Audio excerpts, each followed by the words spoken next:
Včera som išiel do skladu, ja som tu v takom areáli družstva, mám tu sklad, nahrával som tu aj to video včera ohľadom zámkov. Videl ma tu jeden pán, čo tu pracuje, cúvol na traktore, išiel ku mne a vraví mi: vedúci, nejaké okienko navyše nemáš, čo si zle pomeral, alebo čo? To som zle pomeral nemám, ale mám tu jedno, ktoré som chcel dávať vlastne sem do skladu. A to vám môžem dať, jak chcete. Normálne si ho môžete zobrať. Je dobré okno, mám to od zákazníka, zoberte si ho. Tak prišiel ku oknu, pozrel ho.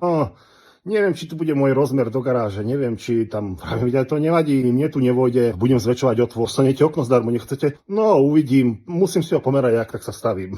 To sa mi stáva veľmi často. Ľudia odo mňa niečo chcú, nejaké, ja neviem, vyradené dvere, vyradené okná, alebo dačo také. Keď im to vlastne ponúknem, tak, no, že to nesedí mi rozmer, alebo niečo také. Neviem, akože, čo si mám o tom myslieť. No, ale ja to okno dávať nebudem.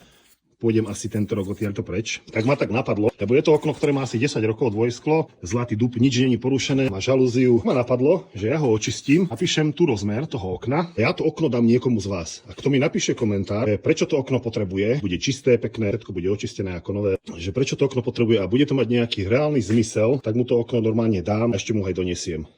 Hoci kde na Slovensku. Buď ho donesem ja, alebo ho pošlem kuriérom, pekne ho zabalím. Takže ak potrebujete takéto okno s týmto rozmerom, píšte mi, že prečo by som ho mal dať práve vám. Zaujímavejší komentár, tak vlastne mu pošlem toto okno, alebo ho donesiem. Takéto okno, aj keď je používané, ale je vo veľmi dobrom stave, hodnotu nejakých 250 eur.